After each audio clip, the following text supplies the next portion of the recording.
I wasn't supposed to be here. Benefit galas weren't my scene. Never had been. Champagne flutes and forced conversations, designer dresses and networking smiles. All of it felt like theater I'd never learned to perform. But Principal Morrison had cornered me last week with that particular look on her face, the one that said this wasn't optional. "Emma, we need someone from the art department. Our biggest donors are attending. Just show your face.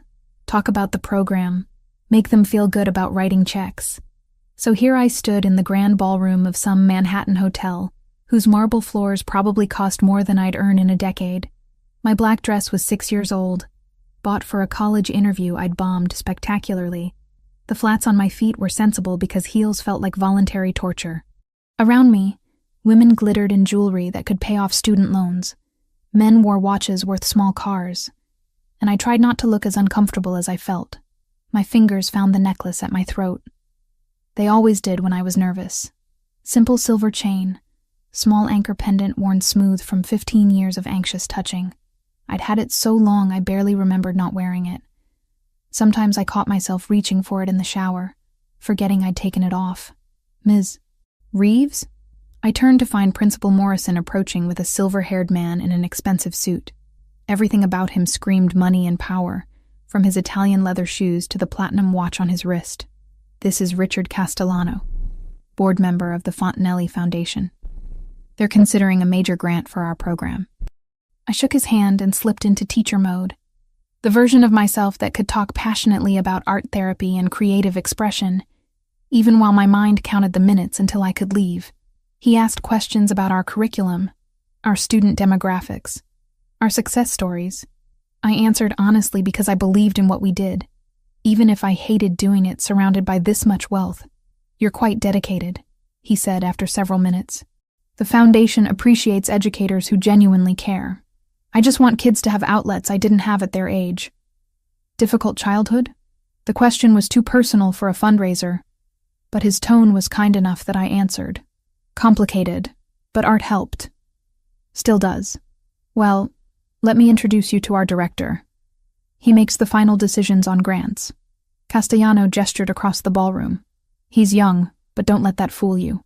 Alessandro takes the foundation's work very seriously." We moved through the crowd, and I tried not to catalog how out of place I felt. Every woman here looked polished, confident, like they'd been born knowing which fork to use at formal dinners.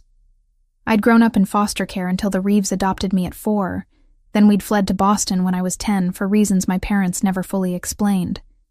Fancy galas hadn't been part of that education. Then I saw him. He stood near the bar, surrounded by men in dark suits who moved like trained guard dogs. But he wasn't like them. He was maybe my age, 25 at most. Black hair styled perfectly, sharp jawline, shoulders that filled out his tuxedo in a way that suggested serious time in a gym or something more violent. Ice blue eyes stared at his phone, scrolling with one hand while the other held a glass of whiskey.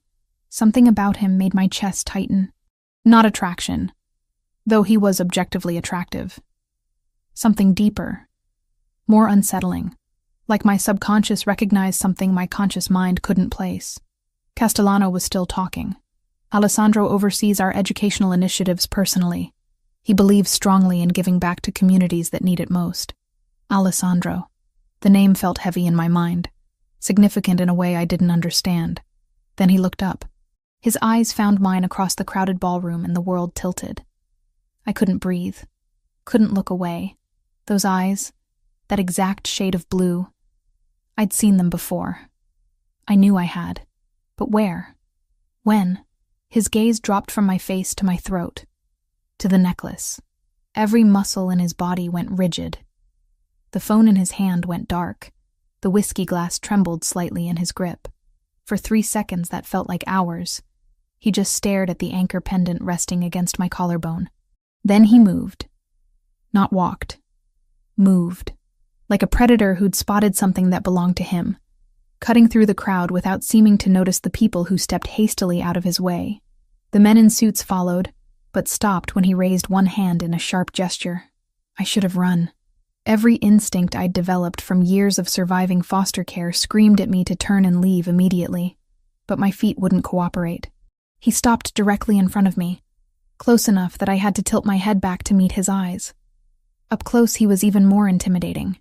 Taller than I'd realized, at least 6'3", the scent of expensive cologne mixed with something darker, more dangerous. Leather and gunpowder and violence barely contained. "Where did you get that necklace?" His voice was low, controlled. But underneath, I heard something sharp and desperate. My mouth opened. Nothing came out. Those eyes kept boring into mine, demanding answers I couldn't give. "I asked you a question." His hand moved, fingers closing around my wrist. Not painfully, but firm enough that I couldn't easily pull away. "Where did you get it?" "I bought it." The lie came automatically, practiced from 15 years of keeping secrets. "At a thrift store, years ago." "You're lying." "I'm not." Your pulse is racing. His thumb pressed slightly against the inside of my wrist, finding the frantic beating of my heart through thin skin. "You're terrified. Why?" "Because you're grabbing me at a fundraiser." We stared at each other. The noise of the gala faded into background static. There was only him. Only those ice-blue eyes that I knew from somewhere. Only the pressure of his fingers on my wrist and the terrible certainty that this man could destroy me if he wanted to. "Mr. Fontanelli?" Castellano's voice broke whatever spell had locked us together.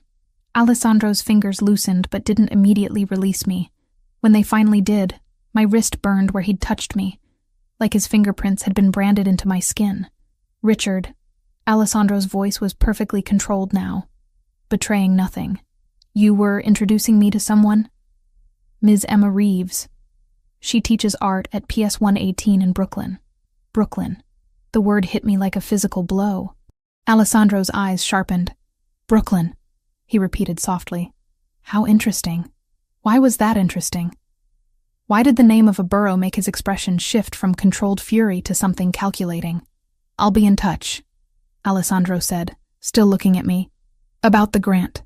Then he turned and walked away, the men in suits falling into formation around him. I stood there shaking, my wrist still burning, my heart still hammering. Castellano was saying something about funding timelines and application processes. I nodded without hearing. My eyes tracked Alessandro across the ballroom. He stopped near the exit, pulled out his phone, made a call. Even from this distance, I could see the tension in his shoulders. Then he looked back at me one final time. The promise in that look made my blood run cold. This wasn't over. Whatever I'd accidentally triggered by wearing this necklace, by being here, by existing, it was just beginning. I left the gala 20 minutes later, making excuses to Morrison about not feeling well. Walked 8 blocks before I could breathe normally again. Called a car because the subway felt too exposed, too public. In the back seat, my hand went to the necklace. I should take it off. Should go home and bury it in a drawer, never wear it again. But I couldn't. It was the only thing I had from that night 15 years ago. The only proof that the girl with blue eyes had been real. Had pressed this into my 10-year-old hand and whispered desperately for me to hide it, to never tell. And now her brother had found me. I didn't need to search his name to know that's who he was. The eyes were identical.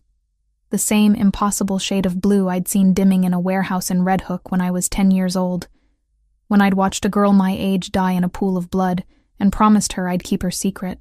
Alessandro Fontanelli. I'd kept that promise for 15 years, but something told me those years of silence had just come to an end. 3 days passed without further contact. 3 days where I jumped every time my phone rang, where I checked over my shoulder constantly, where sleep came in fragmented pieces filled with blue eyes and blood. I tried to tell myself I was overreacting, that Alessandro Fontanelli had been surprised by the necklace but wouldn't actually do anything about it, that I was safe. I was wrong. It started with the feeling of being watched. On my way to school the second morning, I noticed a black sedan parked across from my building. Tinted windows, engine running, no one getting in or out. By the time I left for work, it was gone. I told myself I was being paranoid. That afternoon, the same car appeared half a block from the school. Different location, same vehicle, same sense of eyes tracking my movements. The third day, there were 2 of them, black sedans at both ends of my street when I left for work. Men in suits standing near the subway entrance, not looking at me directly but positioned in a way that felt intentional. One of them had an earpiece visible beneath his collar. I wasn't paranoid. I was being surveilled. By the third night, I'd stopped sleeping properly. Every sound in my building made me freeze. Every footstep in the hallway outside my door sent adrenaline spiking through my system. I'd lived in this studio apartment for 6 months. Ever since coming back to New York after my parents died in Boston. It had felt safe before.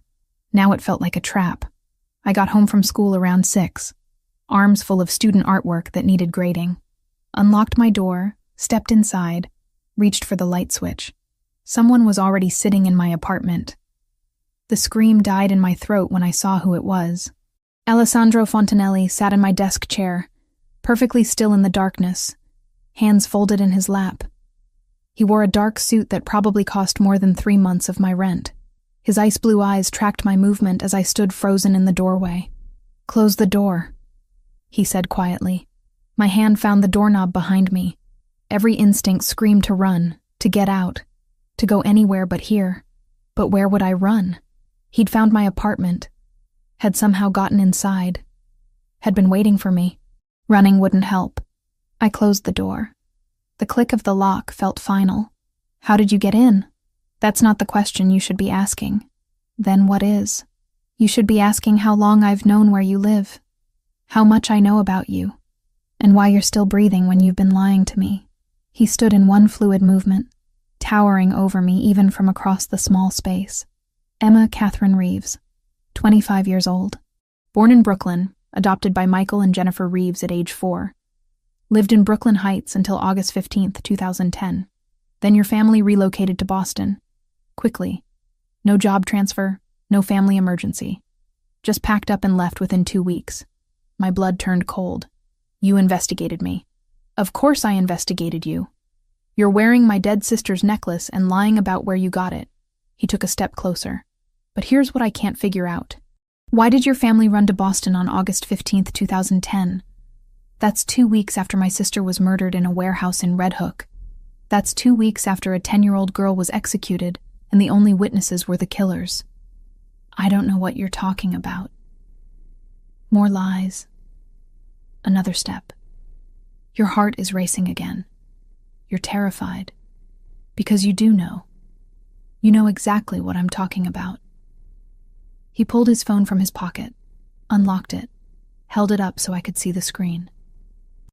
A photograph filled the display. 2 children, maybe 9 years old, laughing at something off camera. A boy and girl with identical black hair and blue eyes.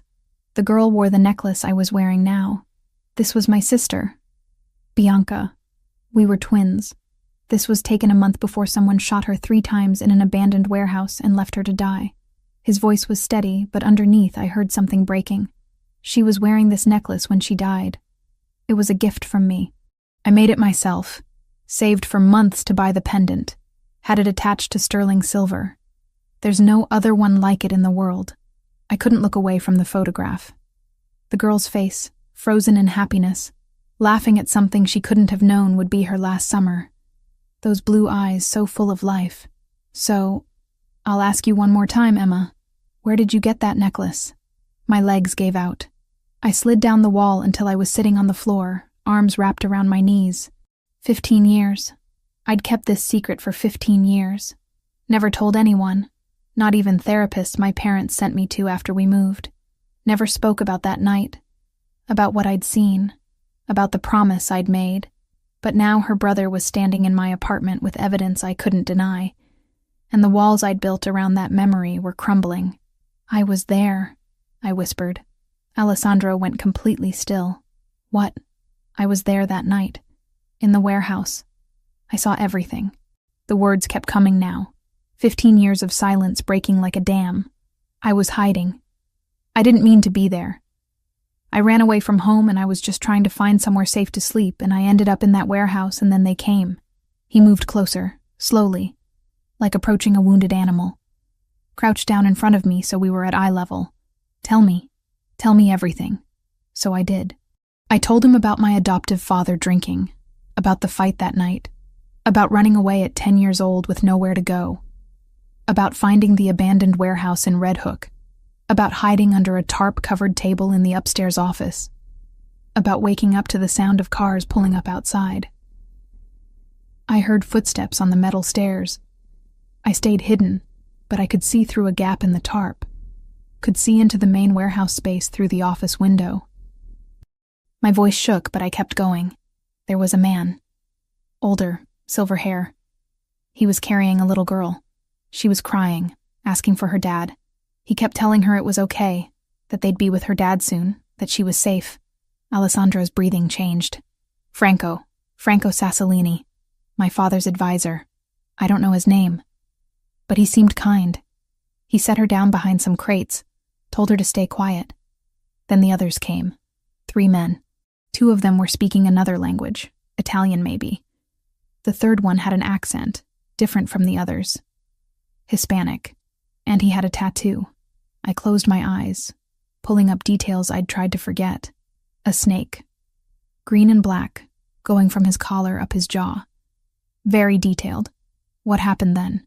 They argued. The older man, Franco, he stood between the girl and the 3 men, started yelling at them. It got louder, more aggressive. Then I heard phones ringing. One of the men answered, spoke quickly in Italian. He said a name. Luminari. I remember because it sounded pretty, like something from a fairy tale. Alessandro's entire body went rigid. You heard Luminari? You're certain? Yes. He said it twice on the phone. Then everything happened so fast. Tears ran down my face, but I didn't stop. The man with the snake tattoo pulled a gun. Franco tried to shield the girl, but they shot him. 3 times. He fell. She screamed and tried to run. They shot her too. Where were you? Still under the table. I was paralyzed. Couldn't move, couldn't scream. I just watched. They made more phone calls, talked about cleaning up later. Then they left, got in their cars and drove away. And it was so quiet except for this wet, rasping sound. My voice broke completely. I knew I should help. I knew I should do something. But I was just a kid and I was terrified. It took me so long to move. By the time I crawled out and went down to where she was, I thought she was already dead. But then her eyes opened. Alessandro reached out, gripped my shoulder. She was alive? When you got to her? Barely. There was so much blood. She looked at me and for a second she was scared. Like I might hurt her too. Then she understood I was just another kid. She reached up and took off the necklace with shaking hands, pressed it into my palm and closed my fingers around it. She could barely talk, but she whispered something. She said, "Hide it. Don't tell. Promise." And you promised. I promised. I didn't know what else to do. Then her eyes just stopped seeing me. She was gone. I looked up at Alessandro, at the tears streaming down his face. I'm so sorry. I'm so sorry I couldn't save her. I'm sorry I kept the secret. But I promised her. And I was so scared they'd come back and kill me too if anyone knew I'd been there. He pulled me into his arms without warning, held me while I sobbed against his chest. 15 years of trauma pouring out. When I finally calmed enough to breathe, he pulled back slightly. You were 10 years old, he said roughly. You witnessed a murder and survived. You kept a dying girl's promise for 15 years. You have nothing to apologize for. But if I'd told someone, you'd probably be dead. Whoever killed Bianca would have hunted you down and eliminated the witness. He stood, offered me his hand. Your parents knew, didn't they? That's why they ran to Boston. I let him pull me to my feet. I told them the next day. I didn't want to lie. They saw the news, recognized the location from my description. They were terrified. My dad said if anyone knew I'd witnessed a Mafia execution, I'd be killed. We left Brooklyn 2 weeks later. They made me promise never to tell anyone what I'd seen. Until now. Until now. I looked at him, at this dangerous man who'd broken into my apartment and somehow made me feel safer than I had in years. What happens now? His expression hardened. Now I find out who Luminari is, and I make them pay for what they did to my sister. Alessandro didn't leave my apartment that night. Instead, he made a phone call in Italian, speaking rapidly to someone named Luca, while I sat on my bed trying to process that I'd just confessed to witnessing a murder 15 years ago. When he finished, he turned back to me with an expression I couldn't read. I need you to tell me everything again. Every detail you can remember, no matter how small. So I did. We sat on opposite ends of my bed, and I walked him through that night in excruciating detail. The sound of cars arriving, the way Franco had carried Bianca so carefully, the exact words he'd spoken about her father being somewhere safe, the argument between Franco and the three men. Wait, Alessandro interrupted. You said Franco mentioned my father, that they'd be with him soon. What were his exact words? I closed my eyes, reaching back. He said your dad is waiting. We'll be there soon. You're safe now. Something like that. He kept reassuring her. Alessandro pulled out his phone, typed something quickly. My father was alive that night. He wasn't killed until 3 weeks later. The official story was that the Russians killed him in retaliation for the conflict they supposedly started by murdering Bianca. But if Franco was taking Bianca to meet our father somewhere safe, then your father knew something was wrong. He was trying to protect her, which means he knew there was an internal threat. Someone close enough to the family that he couldn't trust normal channels. Alessandro's jaw tightened. Tell me more about the three men, the two who spoke Italian first. I tried to visualize them. One was taller, muscular build, dark hair. He was the one who made the phone call, who said luminari. The other was shorter, stockier. They both wore dark clothes. Nothing distinctive I can remember. And the third? The one with the tattoo? That one was easier. Tall, but not as tall as you. Maybe 6 feet, shaved head, very muscular. The tattoo was incredibly detailed. A snake with its mouth open, fangs showing. It started at his collar and went all the way up the left side of his neck to his jaw. Green and black ink. He wore a leather jacket even though it was summer, and when he spoke he had a strong accent. Spanish, I think, but I was 10. I couldn't tell you exactly what kind. Alessandro was typing on his phone again. The snake tattoo, that's distinctive. If he's cartel, someone will know him. And if he's cartel. His expression darkened. The family was told the Solntsevskaya Bratva killed Bianca. Russian Mafia. We've been at war with them for 15 years because of it. But if the actual killer was Mexican cartel, then someone lied about who did it. Someone orchestrated the whole thing, used Bianca's death to start a war that benefited them. He stood, paced my tiny apartment. Roberto Luminari. You heard that name on the phone. Roberto Luminari has been my underboss for the past 4 years. Before that, he served as regent of the family, managing everything after my father died until I was old enough to take control. The implications were staggering. You think he killed your sister? I think he hired someone to kill my sister, killed Franco, and then killed my father to cover it up. Then he spent 15 years positioning himself as my most trusted advisor, while I hunted the wrong enemy. Alessandro's voice was ice.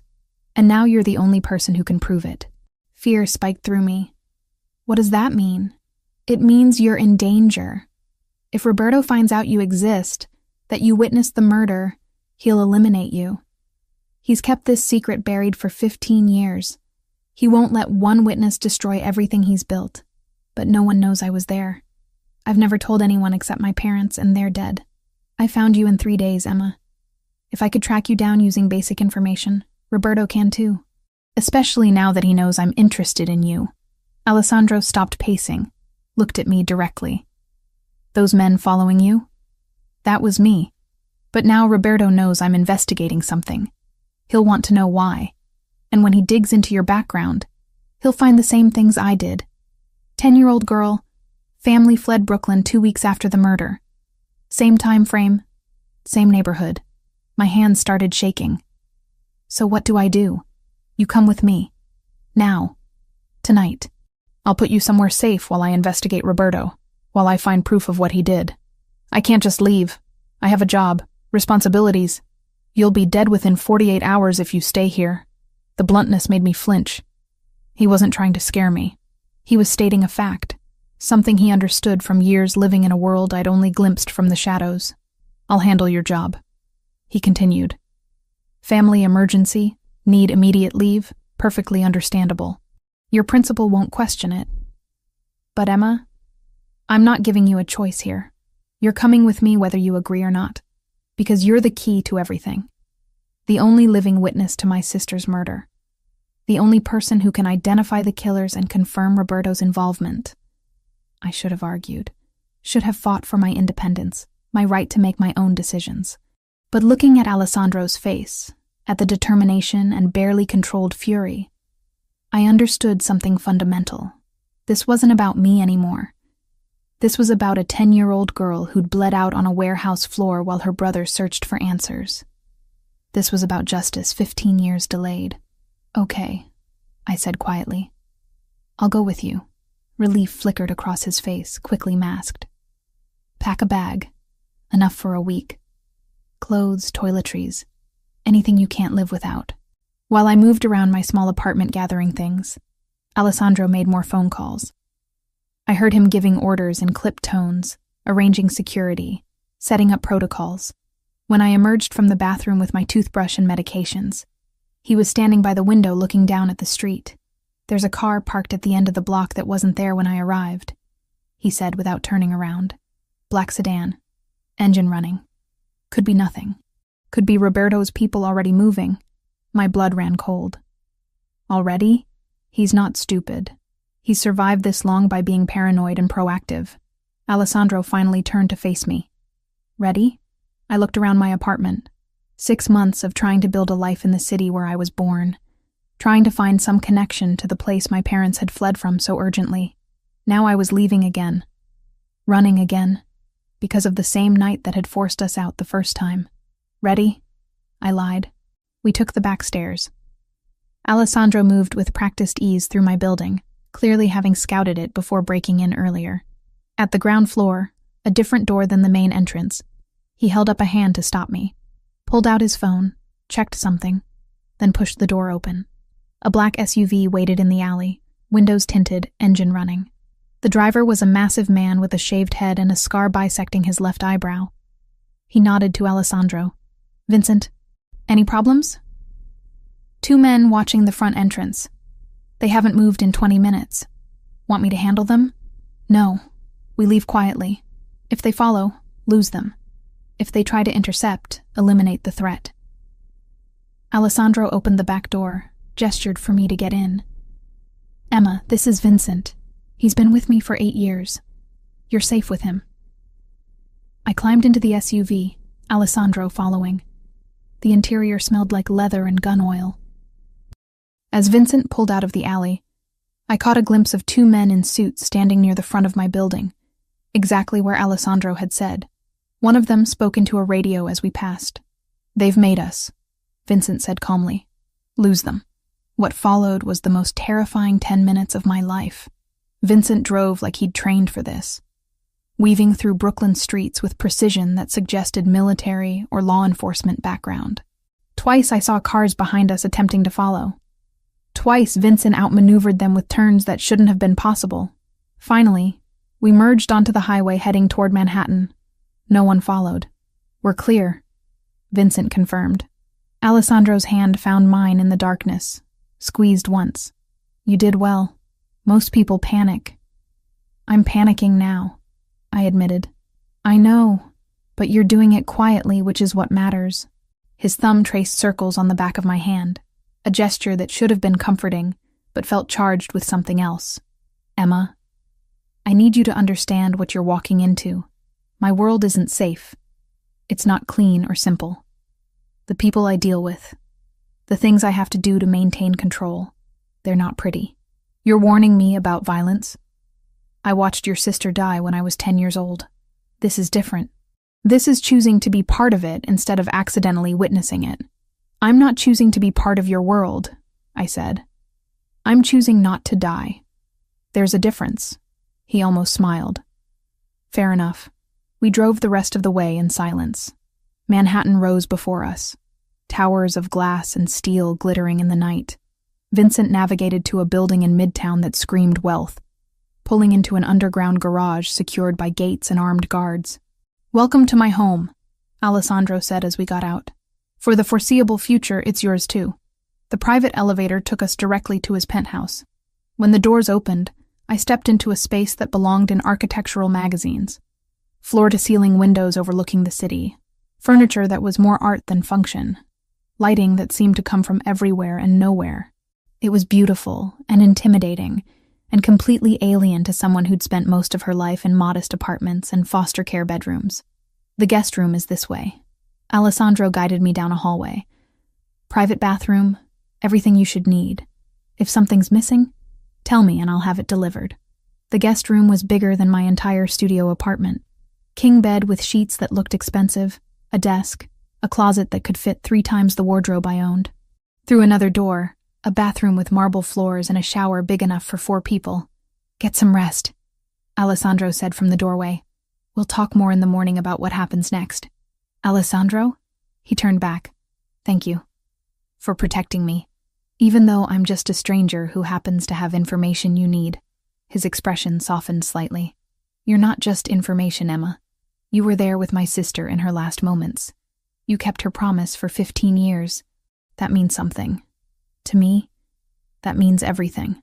Then he closed the door, and I was alone in a room that cost more than I'd earn in 5 years. Processing the reality that my life had just completely disintegrated because of a necklace I'd worn every day without thinking. I should have been terrified. I was terrified, but underneath the fear was something else. Something that felt almost like relief. For 15 years I'd carried this secret, this weight.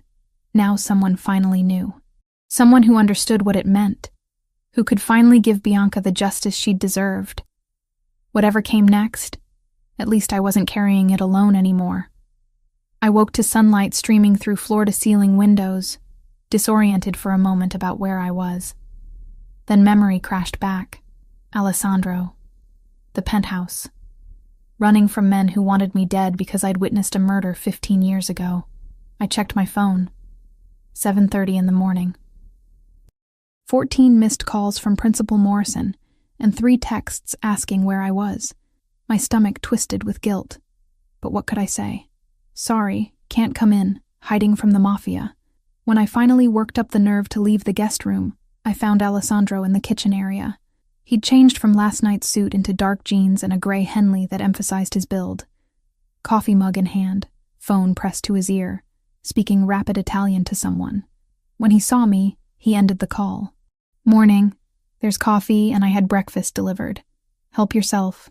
The kitchen island was loaded with pastries, fruit, bagels, cream cheese, enough food for 6 people. My stomach rumbled despite the anxiety.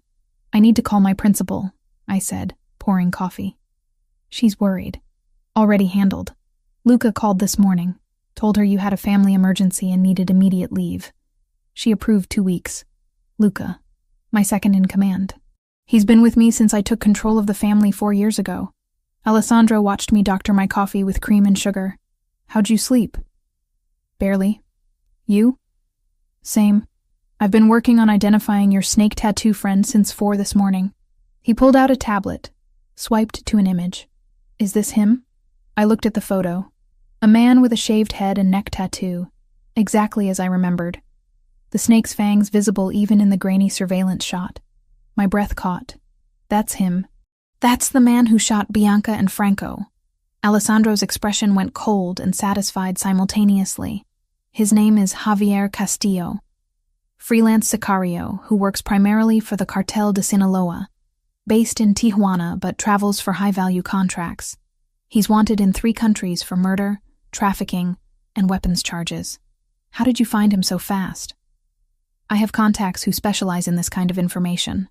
Description of a distinctive tattoo combined with cartel connections.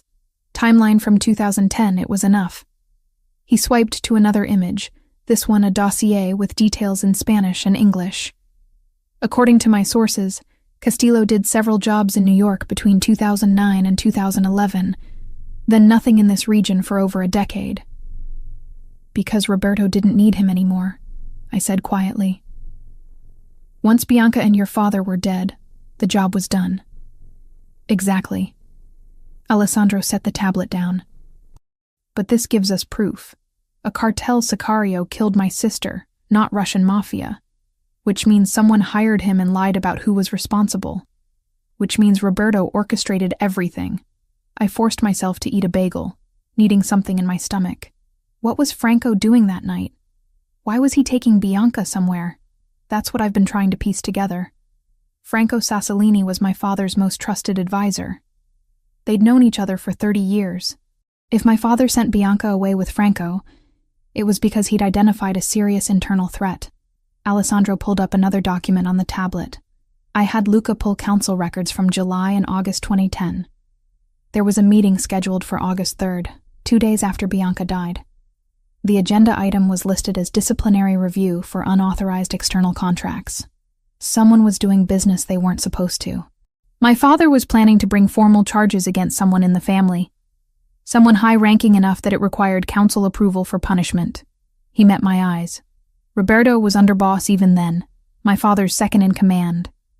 If my father discovered Roberto had been conducting unauthorized business with cartels, dealing behind his back, skimming profits, your father would have stripped him of power and probably had him killed, at minimum. More likely, he would have been executed as an example. Alessandro's voice was matter of fact, like we were discussing firing an employee instead of murder. So Roberto moved first. Had Castillo kill Franco and Bianca to prevent them from reaching safety, then killed my father 3 weeks later before the investigation could advance. The pieces fit together with horrible clarity. Your father must have known something was wrong. That's why he sent Bianca away with Franco. He was trying to protect her until he could deal with Roberto. But someone tipped Roberto off. Someone told him Franco was moving Bianca that night. Alessandro's jaw tightened. Which means Roberto had spies even back then. People loyal to him over my father. I thought about what I'd heard that night, replaying the conversation in my mind. When Franco was arguing with the men, he said something. He switched to English for one sentence. He said, "He knows everything. He's already gone to the council." Alessandro went very still. "You're certain those were his words?" "I'm certain." It stood out because everything else was in Italian. But that one sentence, he said it in English. Maybe so Bianca would understand, or maybe just because he was stressed. I closed my eyes, pulling up the exact memory. He said it right before they shot him, like he was trying to tell them it was too late, that killing them wouldn't stop what was already in motion, which means my father had already presented evidence to the family council, had already started formal proceedings against Roberto. Alessandro stood abruptly, started pacing. That's why Roberto had to kill my father so quickly. The council knew there was an investigation. If my father had lived another week, Roberto would have been exposed and eliminated. But your father died, and you were just a child, too young to follow up on the investigation. And Roberto became regent, controlling everything while I grew up. He had 11 years to bury evidence, to consolidate power, to ensure his version of events became accepted truth. By the time I was old enough to take control at 21, the Russian war had been raging for over a decade. There was no reason to question it. My phone buzzed. A text from an unknown number. I opened it, and my blood turned to ice. The message was simple. One line. "We know you're with him. Come out, and we'll make it quick." I showed Alessandro. His expression went from anger to cold fury in a heartbeat. "When did this come through?" "Just now. I don't recognize the number." He took my phone, did something with it, then handed it back. "They tracked you through your phone." "I should have thought of that last night. We'll get you a clean device today." "Alessandro, they know I'm here. They know I'm with you. They know you're somewhere with me. This building is a fortress. They can't get to you here." But his tone suggested he was trying to convince himself as much as me. "I need to move faster. Roberto's escalating, which means he's panicking." As if summoned by the conversation, Alessandro's phone rang. He glanced at the screen, and something flickered across his face. "It's Roberto. Are you going to answer?" "I have to. If I avoid him now, it confirms I'm onto him." Alessandro composed his expression into neutrality before answering. "Roberto, good morning." I couldn't hear the other side of the conversation, but I watched Alessandro's face carefully. His expression remained controlled, but his free hand curled into a fist against the counter. "No, I haven't been avoiding you. I've been dealing with some personal matters. Nothing that concerns family business." Pause. "I don't think that's necessary. Whatever you need to discuss can wait until our scheduled meeting Thursday." Another pause. Longer this time. "No, Roberto. I'm not meeting you today. I said Thursday." He ended the call, set the phone down deliberately. "He wants to meet immediately. Says there are urgent matters requiring my attention. He's never pushed this hard before. Because he knows something's wrong. He knows you're investigating. Or he knows about you. Alessandro's eyes met mine. Emma, I need to ask you something, and I need complete honesty. When you were in that warehouse, did anyone see you? Even for a second?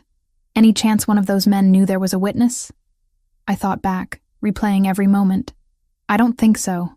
I was completely hidden under the tarp. They never came upstairs to the office area.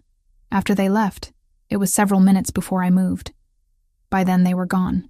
But there's a chance, a small one, that they saw movement, heard something, noticed something was off. I suppose there's always a chance. But I was terrified. I barely breathed. 15 years, Emma. Roberto's kept this secret for 15 years. If he even suspects there was a witness, someone who could destroy everything he's built, he'll eliminate that threat without hesitation. Alessandro moved closer, his presence overwhelming in the bright kitchen. Which means you can't leave this penthouse. Not for any reason. Not until I've dealt with Roberto and neutralized the threat. How long will that take? Days. Maybe a week. I need to gather enough evidence to prove to the family council that Roberto betrayed us. I need documentation, witnesses, something beyond just your testimony. He reached out, tucked a strand of hair behind my ear. The gesture was gentle but possessive. I know this feels like a cage, but it's a cage that keeps you breathing. And if Roberto comes here, if he forces a meeting, then he'll have to go through 12 armed men and me. And I promise you, Emma, he won't get to you. I failed to protect Bianca. I won't fail to protect you. The intensity in his voice made something in my chest tighten. This wasn't just about finding his sister's killer anymore. Somewhere in the past 24 hours, I'd become something more than a witness to him, something personal. Outside the windows, the city sprawled beneath us. Millions of people living ordinary lives, going to jobs, drinking coffee, completely unaware that 20 floors above them, a woman was hiding from killers because she'd made a promise to a dying child 15 years ago. I need to do something, I said. I can't just sit here waiting. If I'm stuck in this penthouse, give me something to do, something useful. Alessandro considered this, then nodded. Write down everything you remember from that night. Every detail, no matter how small. Descriptions of the 2 Italian men. Any other words you heard. The exact timeline. Anything that might help us identify everyone involved. You think there were others besides Roberto? Roberto didn't act alone. Someone helped him, covered for him, possibly carried out the actual murders under his orders. If we can identify everyone involved, we can dismantle his entire network. He handed me the tablet. Start writing. I'll have Luca bring you a clean laptop and phone later. As he turned to leave, my hand caught his wrist. Alessandro, thank you. For believing me. For protecting me. I know I'm just some random teacher who happened to witness something, but you're not random, he interrupted. You were there when my sister died. You gave her comfort in her last moments. You kept her promise for 15 years. That makes you family in a way Roberto never was. His hand covered mine where it gripped his wrist, and I protect my family. Then he was gone, disappearing into his office to make calls in Italian, while I sat at his kitchen counter trying to write down memories I'd spent 15 years trying to forget. 5 days trapped in Alessandro's penthouse. 5 days of watching the city through floor-to-ceiling windows, feeling like a bird in a very expensive cage. The guards rotated shifts every 8 hours. I learned their names, their patterns, the way they moved through the space like well-trained shadows. Marcus during the day, David in the evenings, Vincent at night. All of them unfailingly polite, constantly armed, never quite looking me in the eye. Alessandro disappeared for hours at a time, handling business he wouldn't discuss. Sometimes I'd hear him on phone calls in Italian, his voice sharp with command. Other times he'd work in his office with the door closed, and I'd see the glow of his computer screen through the frosted glass. He'd check on me periodically, ask if I needed anything, then vanish again into whatever violent world he inhabited. I spent my time writing down everything I remembered from that night, filling pages with details I'd tried to forget. The sound of Bianca's breathing as she died, the exact shade of Franco's silver hair, the pattern of blood on the concrete floor, every word I could remember from the phone conversations. Alessandro collected these notes like they were sacred texts, studying them for hours, cross-referencing with information I wasn't privy to. By the 6th night, I was going quietly insane. The penthouse was beautiful, but it was still a prison. I couldn't leave, couldn't see friends, couldn't even open a window because Alessandro was paranoid about sniper positions. The walls were closing in. I couldn't sleep again. Too much nervous energy, too much thinking about Roberto hunting me, too much replaying that warehouse scene on an endless loop. Around 2 a.m, I gave up and went to the living room in pajama pants and an oversized t-shirt Alessandro had given me when my clothes ran out. The city glittered beyond the windows like scattered diamonds. How many people out there were sleeping peacefully, unaware that a war was brewing in the shadows? How many of them had witnessed murders and kept the secret for 15 years? Can't sleep? I spun around. Alessandro stood in the doorway to his office, tie loosened, sleeves rolled up to his elbows. He looked exhausted, dark circles under his eyes, jaw shadowed with stubble. He'd been pushing himself as hard as he was pushing his investigation. I didn't mean to disturb you. You didn't. He moved to the bar, poured whiskey into 2 glasses, brought one to me. You look like you need this more than I do. I took it, even though alcohol at 2 a.m. felt like a terrible idea. The burn was familiar now after 5 nights of this routine. Funny how quickly bad habits formed in captivity. How long does this go on? I asked. How long before Roberto makes his move or you make yours? Soon. We're close to having everything we need. He sat on the couch, gestured for me to join him. I did, keeping distance between us, hyper-aware of how thin my borrowed pajamas were. Luca found records of wire transfers from Roberto's accounts to shell companies in Mexico. The timing matches up with when Castillo was in New York. It's not conclusive proof, but it's circumstantial evidence. Is that enough? Not yet. I need something concrete. A witness, documentation, recorded confession. Something the family council can't dismiss as coincidence. He took a long drink. The problem is Roberto's been covering his tracks for 15 years. He's good at this. What happens if you can't prove it?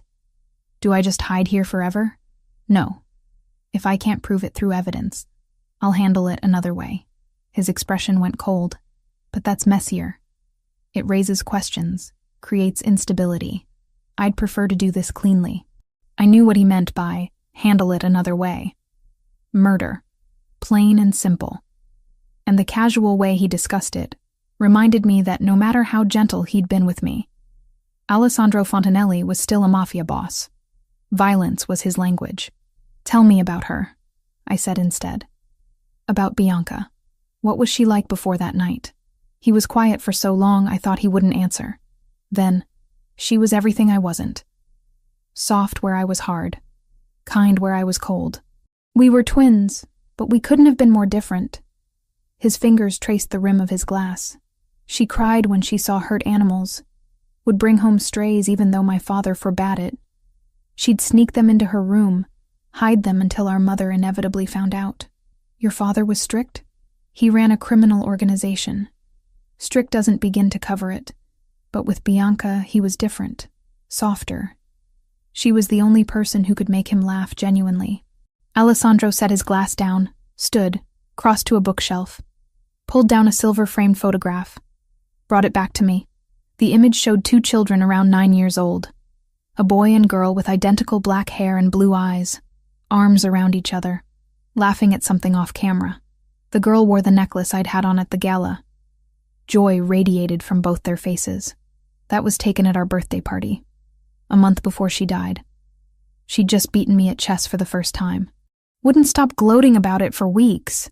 His voice roughened. I was supposed to protect her. We had this thing, this twin connection everyone talks about. I could always tell when she was upset or scared. But that night, I didn't feel anything. Didn't know she was in danger until it was too late. You were 10 years old. You couldn't have known. I should have. I should have felt something was wrong. He took the photo back, stared at it.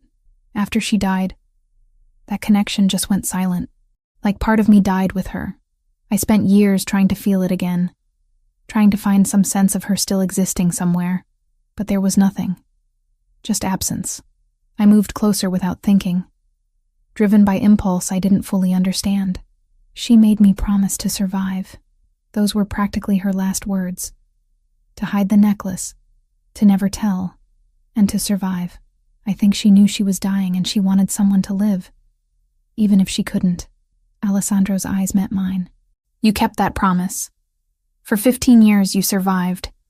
You built a life, became a teacher, helped other kids. That's what she would have wanted. Is it enough, though? I survived, but I never got her justice. I never told anyone what really happened. You're telling now. That's what matters. His hand came up, cupped my face.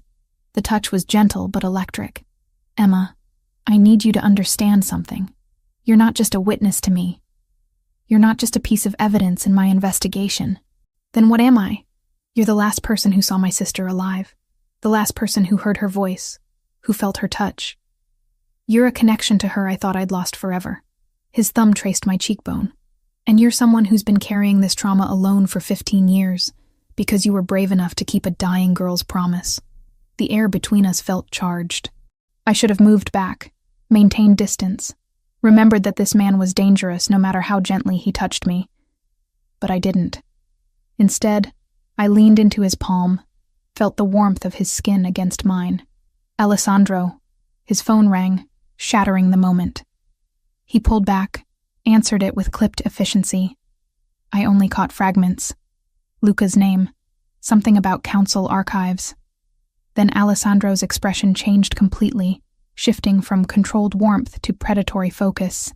You found it? You're certain? Pause. No, don't send it digitally. Bring the physical documents here. Now.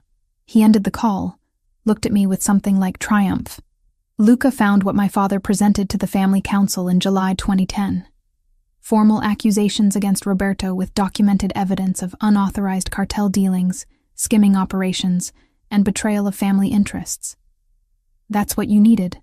Proof. It's what I need to show the council that my father already proved Roberto was a traitor 15 years ago. Combined with your testimony about hearing Roberto's name at the murder scene, about the cartel sicario, about Franco's words, it's enough. His hands gripped my shoulders. Emma, this is almost over. Once I present this to the council, Roberto's finished. But he won't go quietly. He'll fight back. Let him. I'm ready. Alessandro's expression went cold in a way that reminded me exactly who and what he was. He killed my sister. He killed Franco. He killed my father. He's terrorized you and tried to have you murdered. I'm going to end him. And I'm going to do it in a way that destroys everything he's built. Before I could respond, before I could process the violence in his voice, his office intercom buzzed. A voice I recognized as Vincent's came through. Tense and urgent. Boss, we've got a situation. Roberto just arrived in the lobby with 6 men. He's demanding to see you. Says it's family emergency, can't wait. Alessandro's jaw tightened. How did he get past building security? He's got authorization codes. Old ones from when he used to visit regularly. Security let him through before we could intervene. Lock down the floor. No one comes up without my explicit order. I don't care if he's got codes. I don't care if he claims emergency. He doesn't get access to this penthouse. Understood. But boss, he's making threats. Says if you don't meet with him, he'll take it as declaration of war. Alessandro looked at me, something dangerous and protective flashing in his eyes. Go to your room. Lock the door. If you hear gunfire, get in the bathroom and stay low. Understand? You're going to meet with him? Here? Now? I don't have a choice. If I refuse, it confirms everything he suspects. I have to face him. Have to maintain the pretense that nothing's wrong until Luca arrives with those documents. His hands framed my face. Emma, I swear to you he won't get near you. I'll kill him myself before I let him hurt you. I'm not worried about me. I'm worried about you walking into an ambush. This is my world. This is what I do. He pressed a kiss to my forehead, quick and fierce. Now go.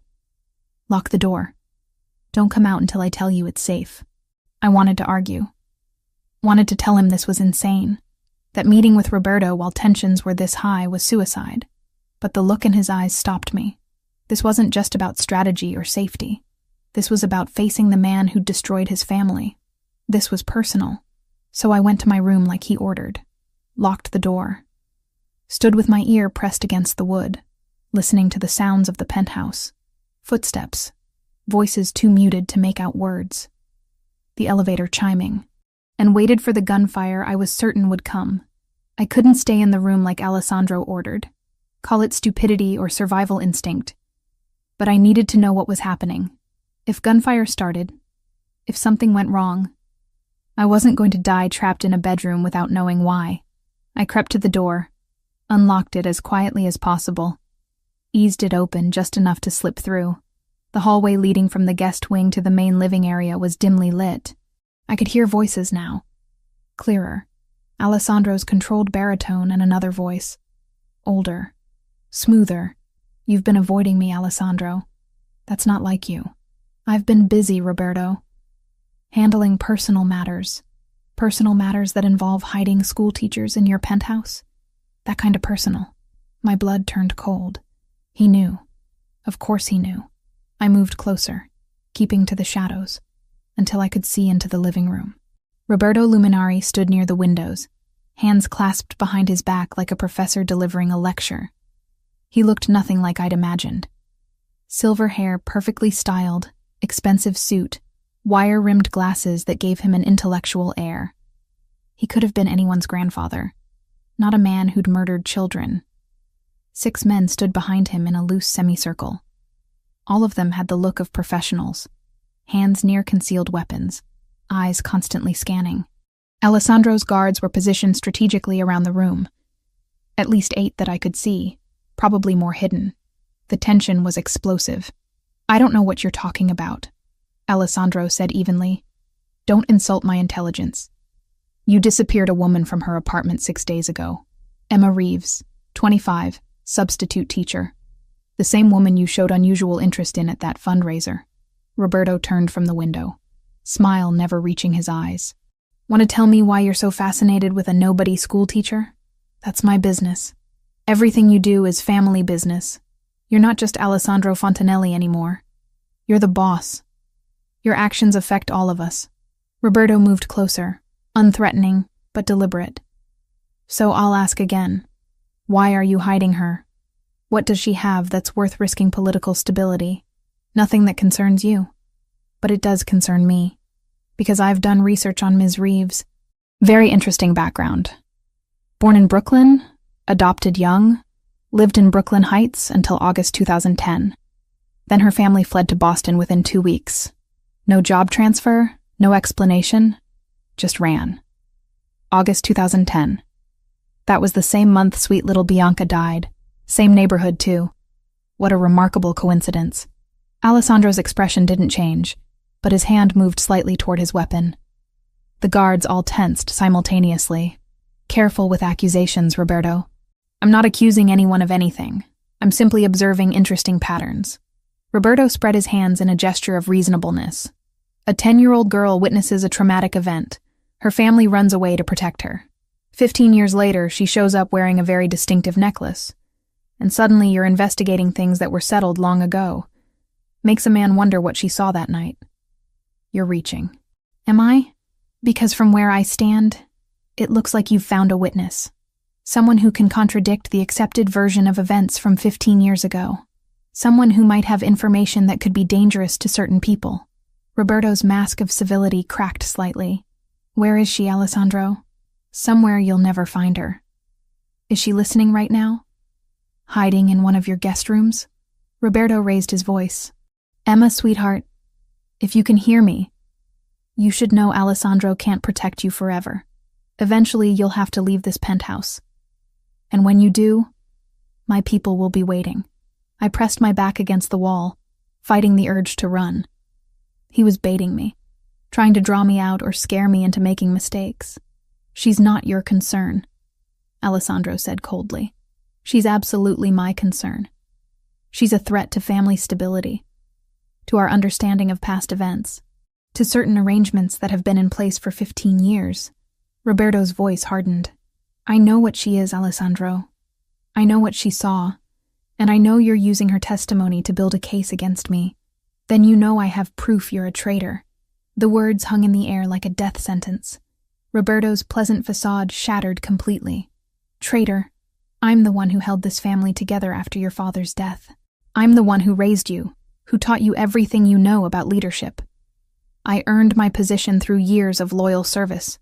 You murdered my sister. You murdered Franco. You murdered my father." Alessandro's voice was ice. "You hired a cartel sicario named Javier Castillo to kill them, then blamed the Russians to start a war that kept everyone distracted while you consolidated power. You've been lying to my face for 15 years. Roberto laughed. Actually laughed. "You're basing this fantasy on the word of some teacher who claims she witnessed something 15 years ago when she was a traumatized child?" "Alessandro, I expected better. I have more than her testimony. I have financial records showing wire transfers to Mexican shell companies. I have documentation of your unauthorized dealings with the Cartel de Sinaloa. I have the formal accusations my father presented to the family council days before his death." For the first time, uncertainty flickered in Roberto's eyes. "That's impossible. Luca found them in the council archives. Everything my father compiled proving you were a traitor. He was going to bring charges, strip you of rank, probably have you executed. So you moved first. Killed Bianca and Franco to prevent them from escaping. Killed my father to stop the investigation. Then spent 15 years rewriting history. Even if that were true, you can't prove it. Your witness is a traumatized woman with childhood memories. Hardly credible. And whatever documents you think you have can be explained as misunderstandings, accounting errors. The council will decide that. Not you." Alessandro pulled his phone from his pocket. "Luca, come up. Bring the documents." Roberto's expression went cold and calculating. His hand moved slightly, a signal to his men. They all shifted, hands going to weapons, preparing for violence. "I could kill you right now," Roberto said conversationally. "Tell the family you'd gone mad with paranoia, that you attacked me first, forced my hand. Half the council would believe it. You've been erratic lately, distracted. It would make sense. You'd never leave this building alive. My men outnumber yours 3-1 just on this floor. But I'd still be rid of you. That might be worth the cost." They stared at each other. Two predators weighing violence against survival. I realized with horrible clarity that I was about to witness a massacre. The air felt dense with inevitability. Then the elevator chimed. Luca stepped out, carrying a leather portfolio. He looked pale but determined. "Boss, I have everything." Roberto's eyes tracked to the portfolio with barely concealed hatred. "Let me see what Antonio supposedly compiled against me." Luca opened it, pulled out yellowed documents. Even from my hiding spot, I could see the handwritten notes, the signatures. Council records from July 28, 2010. Antonio Fontanelli presented formal charges against Roberto Luminari. Unauthorized business with foreign cartels, skimming family profits, conducting operations without council approval. 3 council members witnessed and signed. Antonio planned to bring it to vote on August 3rd, 2 days after Bianca died. Alessandro said softly, "Funny timing." Roberto's face was stone. "This proves nothing. It proves my father knew you were a traitor. It proves he was moving against you.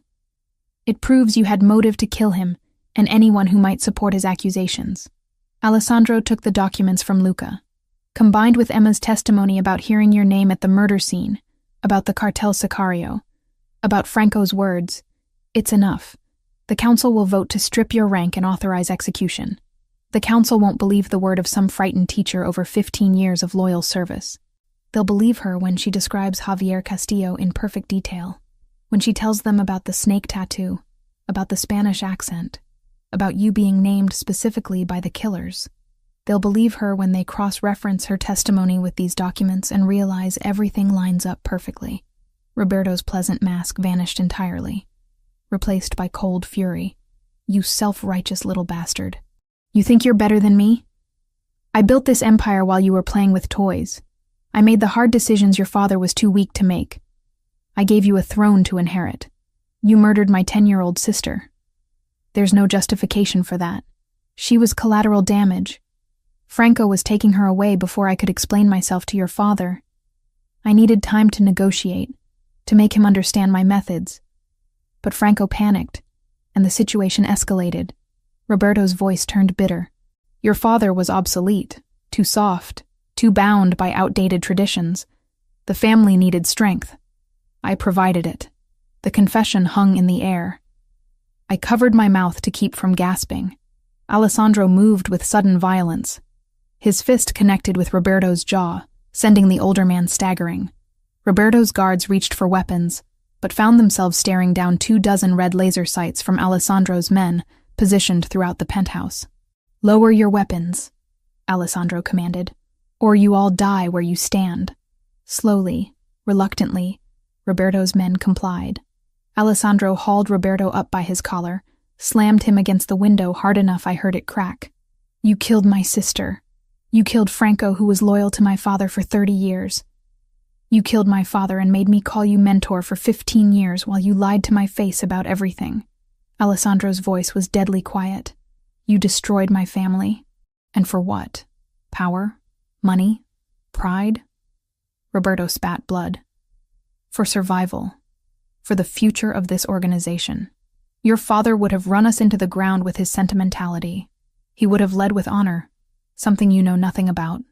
Alessandro pulled his gun, pressed it against Roberto's temple. The older man's eyes widened with genuine fear for the first time. Wait. Alessandro. Wait. We can negotiate this. I have information, resources, connections that could benefit you. I don't negotiate with child killers.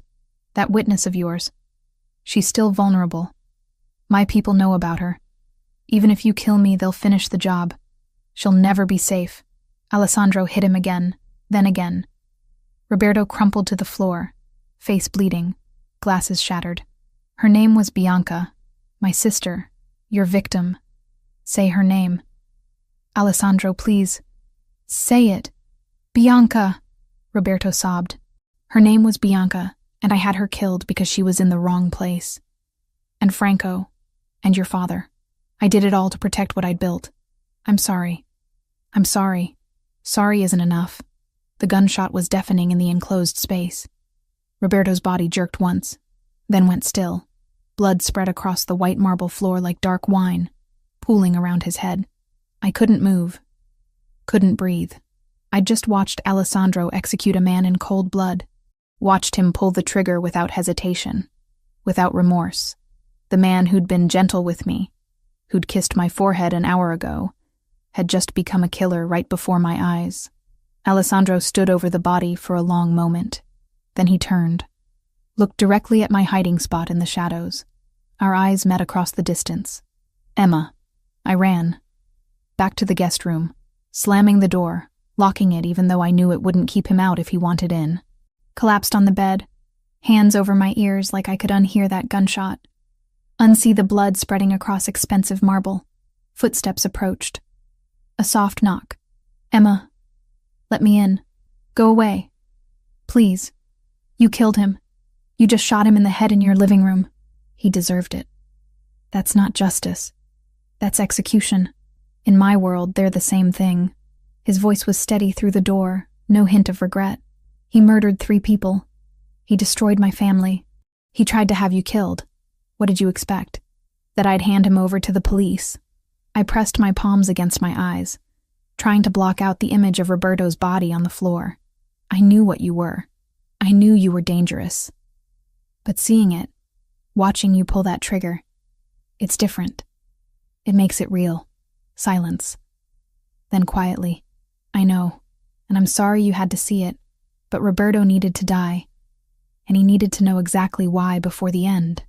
I couldn't argue with that, but I also couldn't reconcile the man who'd held me gently hours ago with the one who'd just committed murder, without flinching. I didn't see Alessandro for 3 days after Roberto's death. He was handling what he called cleanup, which I tried not to think about too carefully. The body was gone when I finally emerged from the guest room the next morning. The marble floor spotless, no evidence that a man had died there, like it had never happened. But I knew better. The image was burned into my memory alongside Bianca bleeding out 15 years ago. Some things you couldn't unsee. The guards were different now. More of them, rotating more frequently, all on high alert, Vincent explained when I asked that Roberto's death had created instability. His loyalists were still out there, some of them high-ranking. The family council was meeting to review evidence, to decide if Alessandro had been justified. Until they voted, we were in a holding pattern. On the fourth morning, Alessandro finally appeared. He looked exhausted, older than his 25 years. Shadows under his eyes, jaw tight with stress, shoulders carrying weight I couldn't begin to imagine. "Can we talk?" he asked from the kitchen doorway. I'd been making coffee, trying to maintain some semblance of routine while trapped in his penthouse. "I suppose we have to eventually." He poured himself a cup, leaned against the counter. "I know seeing Roberto die was traumatic. I know it confirmed every fear you have about what I am, what I'm capable of. But I need you to understand something. He wasn't going to stop. If I'd let him walk out of here, he would have escalated, would have come after you, after anyone who could expose him. I understand the logic. I'm not stupid." I cradled my mug, staring into dark liquid. "But understanding why you did it doesn't make it easier to accept. One moment you're gentle with me, making me feel safe. The next you're executing someone. How do I reconcile those two versions of you? You don't. They're both real. Both part of who I am." He moved closer, not quite touching, but close enough I could feel his warmth. "Emma, I'm not asking you to forgive what I did or accept my world as normal. I'm asking you to understand that violence is sometimes the only language power understands. Roberto murdered 3 people and would have murdered more. Justice in my world isn't courtrooms and lawyers. It's direct and immediate. And now? Now that he's dead, what happens? Now the family council reviews everything. My father's documents, your testimony, financial records linking Roberto to Castillo, his confession before he died." Alessandro set his mug down. "They'll vote on whether his execution was justified. If they rule in my favor, his assets are forfeit, and his loyalists fall into line. If they rule against me, I face consequences." "What kind of consequences?" "Best case, censure and loss of some authority. Worst case, forced resignation and exile." His expression was unreadable. "Possibly death if they decide I've become unstable." My chest tightened. Would they really kill you? The family doesn't tolerate leaders who make unauthorized executions. Even if Roberto was guilty, I moved without council approval. That's a violation of protocol. He finally looked at me directly. But I'd do it again. He deserved to die for what he did to Bianca. And what about me? Once the council votes, am I free to go? Something flickered in his eyes. "You want to leave? I want to stop being a prisoner. I want to go back to my life, my apartment, my job. I want to pretend the last week and a half never happened." The words came out harder than intended. "You saved my life. I'm grateful. But I can't live in this world. I can't be the person who watches executions and acts like it's normal. I never asked you to. You didn't have to. Just by being here, by knowing what I know, I'm complicit. I'm part of it now, whether I want to be or not." Alessandro was quiet for a long moment. Then quietly, "You're right. You didn't choose this. Bianca made you promise to survive, and you kept that promise. But keeping it brought you into my world, made you a target. That's not fair to you. So what happens next? The council meets tomorrow. They'll hear everything, review evidence, make their determination. Regardless of outcome, Roberto's network is dismantled. Without him giving orders, his people have no direction. You'll be safe to resume your life." He paused. "If that's what you want, what else would I want? You could stay." The words hung between us, weighted with meaning I wasn't ready to unpack. Not as a prisoner, as someone who chooses to be here. With me. I stared at him, trying to understand what he was offering. "Alessandro, I'm a substitute teacher from Brooklyn. You're a Mafia boss who just executed your underboss. What kind of life could we possibly have together? An honest one. One where you know exactly who and what I am, and choose me anyway." He moved closer, cupped my face in his hands. "Emma, I know this is insane. I know I have no right to ask after everything you've witnessed. But these past days with you, they've been the first time since Bianca died that I've felt something other than anger and emptiness. You barely know me. I know you kept a promise to a dying child for 15 years. I know you're brave enough to face trauma head-on instead of running from it. I know being near you makes me feel human in a way I'd forgotten was possible. His thumb traced my cheekbone. I know I'm falling in love with you, and that terrifies me more than any war or council vote ever could. The confession made my breath catch. Part of me wanted to lean into those words, to believe we could somehow make this work. But reality was harsh and unforgiving. I can't, I whispered. I can't be with someone who solves problems with violence, who kills people without hesitation. That's not who I am. Pain flickered in his eyes, but he nodded. I understand. After the council votes, I'll have Vincent take you home. You'll have security stationed discreetly nearby for a few weeks, just to ensure no residual threats. After that, you're free to live however you want. And you? I'll go back to being Alessandro Fontanelli, boss of a criminal empire, living a life you want no part of. He let his hands drop.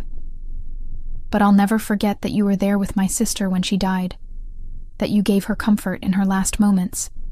That matters, Emma. Even if nothing else between us does.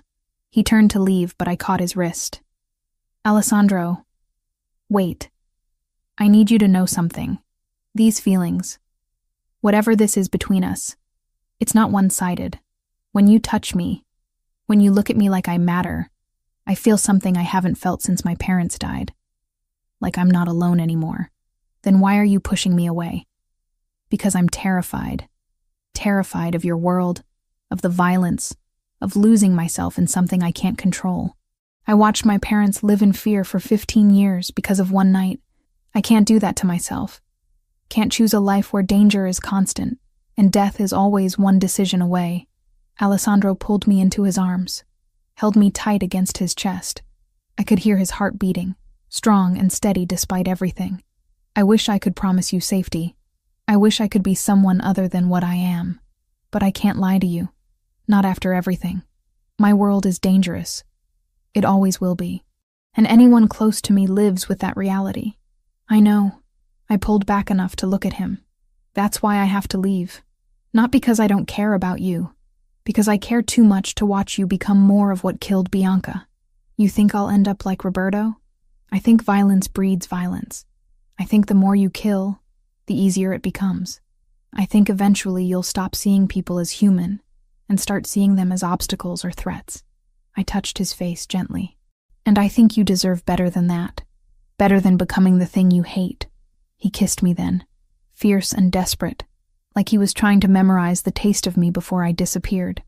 I kissed him back, pouring 15 years of loneliness and fear and desperate need for connection into it. When we finally broke apart, we were both breathing hard. If circumstances were different, he said roughly. If I was anyone else, would you stay? If circumstances were different, we never would have met. Bianca would still be alive and you'd be living whatever life she'd have wanted for you. I managed a sad smile. I'm glad I met you, Alessandro. I'm glad I could finally tell someone the truth about that night. But we were never meant to be anything more than this. Two people brought together by tragedy, trying to find justice for a little girl who deserved so much better. She did deserve better. So do you. He stepped back, putting distance between us. The council meets at noon tomorrow. Luca will bring you my decision after that. Whatever they decide, you'll be free by tomorrow night. What if they rule against you? What if you're in danger? Then I'll handle it the way I handle everything. With violence and strategy and whatever it takes to survive. His expression hardened back into the cold mask I recognized from our first meeting. But you don't need to worry about that. By tomorrow night, you'll be back in your apartment. Back to your life. This will all be a strange 2 weeks you'll eventually convince yourself was some kind of fever dream. Will you be okay? After I leave? I've been alone since Bianca died. Another decade or two won't make much difference. He moved toward his office, then paused. Emma, thank you for keeping her promise. For surviving. For giving me closure I thought I'd never have. That means everything. Then he was gone. Door closing behind him with quiet finality. I stood in the kitchen of his expensive penthouse, coffee going cold in my hands, wondering how I'd managed to fall for someone whose world I couldn't possibly inhabit. Tomorrow the council would vote. Tomorrow I'd be free. Tomorrow I could go back to teaching art to fourth graders and pretending the past 2 weeks hadn't happened. So why did freedom feel like the worst kind of prison? Vincent drove me back to my apartment 2 weeks after I'd left it. 2 weeks that felt like a lifetime. Alessandro hadn't said goodbye. He'd been gone when Vincent knocked on the guest room door that morning, already at the council meeting that would determine his fate. Luca had delivered the news an hour later. The council ruled in Alessandro's favor. Roberto's betrayal was confirmed through overwhelming evidence. My testimony, combined with Antonio Fontanelli's documents and Roberto's recorded confession, left no room for doubt. Alessandro's execution was deemed justified. His position was secure. And I was free to go. My apartment looked exactly as I'd left it. Student artwork still on the walls, art supplies scattered across the desk, coffee mug in the sink from that last morning before everything changed. Like the world had frozen while I'd been gone. "We'll have someone posted nearby for the next few weeks," Vincent said, setting my bag inside. "You won't see them, but they'll be watching. Just in case any of Roberto's people get ideas. Thank you. Boss wanted me to give you this." He handed me a phone, new and clean. "Your old one was compromised. This one's secure. His number's already programmed in if you ever need anything." After Vincent left, I stood in the center of my tiny studio and tried to feel relieved. I was home. I was safe. Roberto was dead. His network dismantled. The threat was gone. I could go back to teaching. Back to my ordinary life. So why did everything feel hollow? I returned to work the next day. Principal Morrison welcomed me back with sympathy about my supposed family emergency. My students had made welcome back cards. Their messy handwriting and enthusiastic crayon drawings exactly the kind of pure joy I'd needed. For 8 hours, I pretended everything was normal. But at night, alone in my apartment, I couldn't stop thinking about Alessandro, wondering if he was okay, if the council's ruling had really resolved everything, if he was sleeping, or if he lay awake like me, replaying those last conversations. 3 days passed, then a week. My phone stayed silent. The number Vincent had programmed remained untouched. Alessandro had meant what he said. He'd let me go, given me the freedom I'd asked for. I should have been grateful. Instead, I felt like I'd lost something irreplaceable. On the 8th day, I made a decision. Probably a stupid one, definitely a dangerous one. But I couldn't keep living with this weight, this sense of unfinished business. I called the number Vincent had saved. It rang twice before Alessandro answered. Emma. Just my name, but the way he said it made my breath catch. Like he'd been waiting for this call, hoping for it despite everything. "I need to ask you something," I said. "And I need you to be completely honest. Always. Are you okay? Really okay? The council ruling, your position, all of it?" Silence for a moment. Then, the council restored full confidence. Roberto's remaining loyalists either fell in line or were removed. The Russians accepted our explanation about the 15-year misunderstanding. We're negotiating reparations and new territorial agreements. Everything's stable. That's not what I asked. "I know." His voice roughened. "I'm functional. I'm leading the family, making decisions, handling business. But am I okay? No. I haven't been okay since Bianca died. And letting you walk away didn't help. You didn't let me walk away. I chose to leave, because I couldn't give you what you needed. Safety, normalcy, a life without violence. You were right to go. What if I was wrong?" The words came out before I could stop them. What if leaving was the coward's choice? What if I ran because I was scared of how much I felt instead of scared of who you are? Emma, don't do this to yourself. You made the right call. Did I? Because I've spent the last week teaching art to 9-year-olds and feeling like I'm sleepwalking through someone else's life. Everything that mattered, everything that felt real, happened in those 2 weeks with you. And I threw it away because I was terrified. You were terrified for good reason. My world almost got you killed. Your world also made me feel alive for the first time since my parents died. Made me feel like I mattered. Like my survival for the past 15 years meant something. I paced my small apartment. Phone pressed to my ear. "Alessandro, I need to know something. When you said you were falling in love with me, did you mean it? Or was it just the intensity of everything that happened? I meant it. I mean it. Past tense doesn't apply when the feeling hasn't changed. He paused. But that doesn't mean we should act on it. You deserve better than a life spent wondering if I'll come home, or if you'll get a call that I've been killed. You deserve peace. What if I don't want peace? What if I want something real, even if it's dangerous? Emma, I want to see you. Not at your penthouse, not with guards everywhere. Somewhere neutral. Can you do that? When? Tonight. There's a cemetery in Brooklyn, Greenwood. Meet me at the main entrance at 8. Why a cemetery? Because I need to take you somewhere. Show you something. And then we can both decide if this is really over, or if we're giving up on something that could matter. He agreed. I spent the rest of the day second-guessing myself.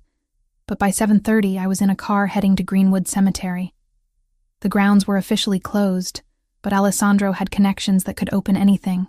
He was waiting when I arrived, standing beside a black car, wearing jeans and a dark jacket instead of his usual suits. He looked younger, more like the 25-year-old he actually was instead of the Mafia boss he'd been forced to become. "Where are we going?" he asked as I approached. "Follow me." I'd done research during the week I'd been gone. Found records, made calls, discovered information I hadn't known at 10 years old. Now I led Alessandro through winding cemetery paths until we reached a section with newer headstones. There, 2 markers side by side, Bianca Marie Fontanelli, born March 15, 2000, died August 1, 2010, beloved daughter and sister.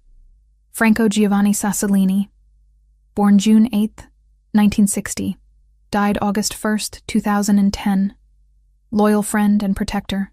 Alessandro stopped dead, staring at the stones like he couldn't quite believe they were real. I didn't know they were buried together. Your mother arranged it. I found the records. She wanted Bianca laid to rest beside the man who tried to save her. I moved closer to him. I've never visited before. Never could bring myself to face it, but I needed to come here with you. Needed to tell her that her promise worked, that I survived, that I helped you find the truth. Alessandro knelt between the 2 graves, one hand on each stone. "Bianca, I'm so sorry it took me 15 years. Sorry I didn't figure it out sooner. Sorry Roberto got away with it for so long." His voice broke. "But I got him. He's gone. And Franco's been avenged too. You're both finally at peace." I knelt beside him, pulled the necklace from under my shirt. I'd worn it every day for 15 years. But now it was time to let it go. She gave me this in her last moments. Made me promise to hide it, to never tell, to survive. I kept that promise, Bianca. I survived. And because I did, Alessandro found the truth. Your death wasn't meaningless. It wasn't forgotten. I unclasped the necklace, placed it at the base of Bianca's headstone. The anchor pendant caught the fading sunlight, gleaming silver against dark granite. "Thank you," I whispered. "Thank you for trusting me. Thank you for that final gift. I hope wherever you are, you know you made a difference." Alessandro pulled me against him, buried his face in my hair. We stayed like that for a long time, kneeling between 2 graves, mourning people we'd both lost in different ways. Finally, he pulled back enough to look at me. "Why did you bring me here?" "Because I needed you to see that I'm not running from your past anymore. I'm not scared of the girl who died, or the weight of what I witnessed. I've carried her with me for 15 years. If I'm with you, I'll keep carrying her, but I won't be alone in it anymore. Emma, I still can't promise you safety. I'm not asking for safety. I'm asking for honesty, for a real relationship where I know exactly who you are and what your life involves, where I maintain my own identity, my own life, but build something with you anyway." I took his hands. "I want to keep teaching. I want my own apartment as a refuge when everything gets too intense. I want clear boundaries and the ability to walk away if things become unbearable. But I also want you. Want whatever this is between us. You're asking for a partnership, not a fairy tale. Fairy tales are for people who don't understand that real life is complicated and messy and sometimes terrifying. I understand exactly what being with you means. And I'm choosing it anyway." I met his ice blue eyes. "Are you choosing me back?" He kissed me then, gentle and fierce all at once. When we finally broke apart, He rested his forehead against mine. I choose you. Every day. Every decision. For as long as you'll have me. But if it gets too dangerous, if you change your mind, if you need to leave, I won't stop you. Your safety matters more than my happiness. Deal. But you don't get to make decisions for me about what's too dangerous. I'm an adult who survived trauma before. I can make my own choices. Stubborn woman. You have no idea. We stayed at the cemetery until the sun finished setting, talking about logistics and boundaries and what a relationship between a mafia boss and a substitute art teacher could possibly look like. It wouldn't be easy. It wouldn't be safe. But it would be real. 6 months later, I stood in front of a classroom teaching 4th graders about color theory, while Alessandro handled business I deliberately didn't ask about. Most nights I went home to my apartment in Park Slope. Some nights I went to his penthouse in Manhattan.